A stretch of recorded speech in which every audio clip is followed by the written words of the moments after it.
a potentially pivotal moment in the ongoing war. Former United States President Donald Trump has announced that Russia and Ukraine are set to immediately begin ceasefire talks. This declaration came on May 19, 2025.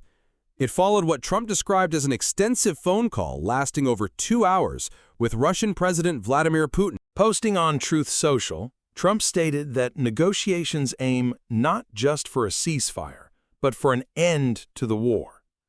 He characterized the tone of his conversation with Putin as excellent. Separately, from Moscow, President Putin remarked that efforts to end the conflict were, in his words, generally on the right track. He added that Russia is ready to cooperate with Ukraine on a memorandum for a possible peace accord, which could involve a temporary ceasefire if agreements are reached. Ukrainian President Volodymyr Zelensky quickly affirmed Kiev's readiness for negotiations, emphasizing the need for a full and unconditional ceasefire.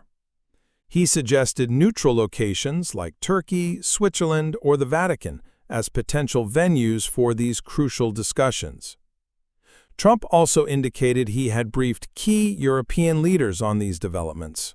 However, subsequent statements from the Kremlin have tempered some of the initial optimism. Spokesman Dmitry Peskov stressed that there are no deadlines and there can't be any, adding the familiar diplomatic caution, "The devil is in the details." This suggests Moscow may not share the same sense of urgency for an immediate start to talks. President Putin himself reiterated Russia's primary objective: to eliminate the root causes of this crisis, stating a ceasefire is contingent upon appropriate agreements being reached. This latest development comes after a period of challenging negotiations. Direct talks in Istanbul just last week reportedly yielded only a prisoner exchange agreement with no ceasefire commitment. It's also noteworthy that Trump himself had previously voiced frustration with both Moscow and Kyiv over the slow pace of peace efforts. Analysts are now closely examining the motivations of all parties. Trump has projected strong optimism, claiming President Putin genuinely desires an end to the conflict. Yet reports also suggest Trump is growing weary and might disengage from these peace efforts if tangible results don't emerge quickly, a prospect that concerns some international observers. On the Russian side, while Putin described his call with Trump as informative and very useful, his conditions for a ceasefire, particularly addressing root causes, are seen by some as a tactic to delay an immediate unconditional halt to hostilities. Some analysts believe Putin could be using the prospect of talks to his advantage, perhaps to buy time or to appear open to peace without making significant concessions. Ukraine, meanwhile, is firm on its conditions. President Zelensky insists on the involvement of American and European representatives in any negotiations. He has warned that Russia might propose some particularly difficult conditions and has flatly rejected any preconditions from Moscow, such as the withdrawal of Ukrainian troops from occupied regions.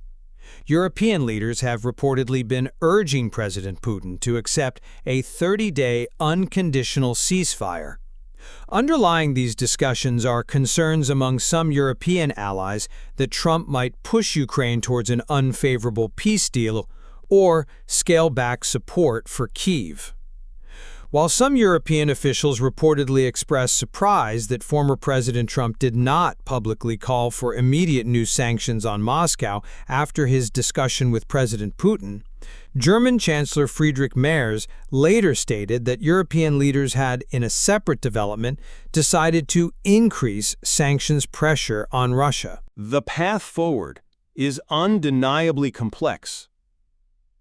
While the announcement of immediate talks has captured global attention, the differing views on timing, conditions, and the fundamental goals of a ceasefire underscore the significant hurdles that remain. The international community is now watching intently, hoping for a genuine de-escalation, but remaining cautious about the intricate diplomatic maneuvers ahead.